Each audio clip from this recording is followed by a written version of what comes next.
Hi, everyone. This is Michael Hoffman, the CEO at C3 Communications, and I'm here today with Marshall Jones, who is the first executive director of Lights Camera Help, which is a great organization based in Austin that is doing work with film and social change, and I'm really looking forward to talking to Marshall. And this fits in a lot with the things that we've been doing at C3, particularly with the Do-Gooder Awards, and trying to help nonprofits figure out how to tell compelling stories, and then helping to showcase what they've done with the other nonprofits as well as a broader community. So Marshall, welcome to our hangout, and I'm really glad you could join today. And maybe you could just tell us a little about Light Camera Help and the Film Frenzy and what you're doing in Austin. You bet. Thanks, Michael. I'm glad to be here today. So Lights Camera Help is a Austin nonprofit. We've been around in some iteration or other for about 6 years. And the purpose of Lights Camera Help really is to connect nonprofits and filmmakers to amplify and multiply nonprofit storytelling. We've all read the statistics, or most of us have read the statistics and know that a call to action that has a video attached to it has about a 65% better success rate than a call to action that doesn't have that personal touch and that video associated with it. So Film Frenzy is our film challenge. A lot of people have heard of, say, a 48-hour film challenge, which is how the Film Frenzy began. Most of our directors and founders are filmmakers and really enjoy the challenge of making a film in 48 hours or less. So our first Film Frenzy was in 2012. And it was a 48-hour film challenge. I was honored to be one of the nonprofits chosen to be in that Film Frenzy when I was an executive director at another nonprofit here in town. Since then, we've relaxed the standards a little bit. It's now a one-week event. A lot of that was, if you're a nonprofit, trying to get your nonprofit lined up to tell your mission in 48 hours is very difficult. I remember calling all of my friends and our members and putting on a happy hour at 3 o'clock in the afternoon, and I promised free wine and food if they would just show up to make it look like we were doing what it was we did on a regular basis. And so it's now a one-week challenge. We'll start filming on April 10th. We'll finish on the 17th, and we'll screen the movies on the 19th in a beautiful movie house here in Austin. That's terrific. That's a really great program, and it's very similar to what we're doing with Do-Gooder Local that we've done for a few years in Philly and we've done in LA.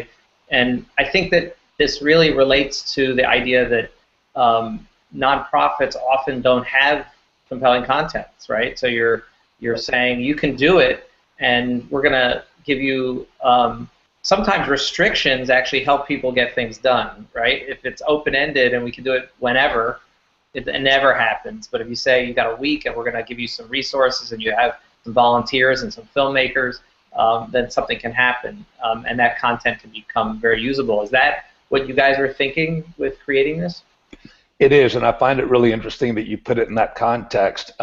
When I originally did this from the nonprofit side, I thought, my gosh, getting a filmmaker to focus in 48 hours, because I mean, most of making a film is editing, and any filmmaker will tell you that shooting isn't even the most time-consuming part of a movie. And then I thought, gosh, getting a nonprofit to do it at the same time and just that short amount of time frame. But in reality, it's a much better structure. I think when nonprofits do consider going into video, they should give themselves a very narrow runway. They should do all the planning in advance and then say, we're going to begin filming on this day. We're going to end filming on this day. We're going to do some editing. We'll go back and shoot whatever additional role we need. And then we're going to get it edited and sewn up. Number one, it's easier on the filmmaker. Number two, it really makes cost predictable. You know, what the overall budget for the film is going to be more predictable, but it gets everybody focused. I'm always shocked to find out at nonprofits when they say they're going to be in the Film Frenzy or hire a videographer, the first thing the board does is say, well, how much staff time is that going to take away from what we're ordinarily doing? Like, gosh, what an incorrect message that is. It's exactly what staff should be doing, is getting their story out there. Right. Yeah. Yeah, that's exactly right, I think. And what I'm interested in is, we're going to put the links to Lights Camera Help and to the Film Frenzy with this video, and people should check it out, and certainly Austin should try to go. It's going to be a terrific event.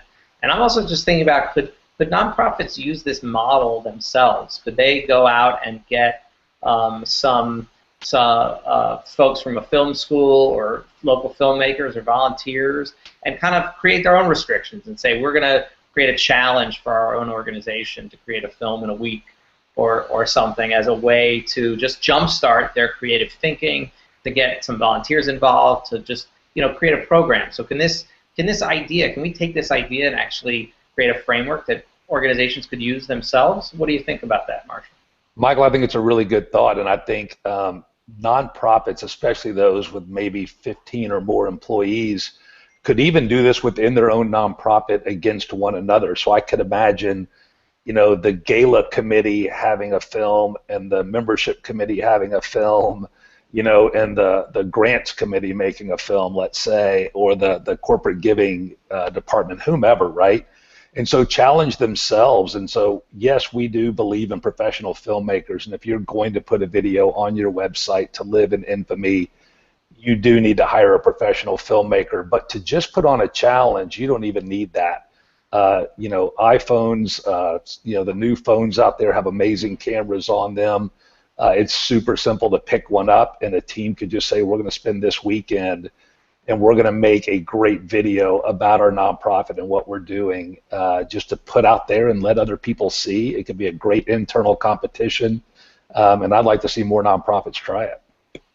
I think that's a great point. I mean, we're in a world now where there's no excuses. It used to be that you had to go to film school to make a film because you couldn't access the six-figure equipment that you needed to do it. And today people are walking around with super high-powered cameras in their pockets. And so the days of, we can't do it and is just not true. So I totally agree with that. So I just want to wrap up. I want to just thank you for joining me today, Marshall, and I think this is a great program that you're doing, and I'm excited about seeing where that goes. And I'd love to collaborate with you about how we could bring this out to nonprofits and the organizations that are listening to this. Think about that. Think about giving yourself some limited time to create some content that could be really useful to your organization, making that an internal challenge, getting your staff excited about it, bringing in some volunteers. What a great idea. So again, Marshall, thanks so much for joining me today, and looking forward to seeing the product of the great Film Frenzy and all the great work you're doing in Austin. Thanks, Michael. We appreciate it. The one thing we would tell nonprofits is don't be afraid. Pick up the camera, start filming. You'll be surprised what you come up with. Great. All right. Thanks.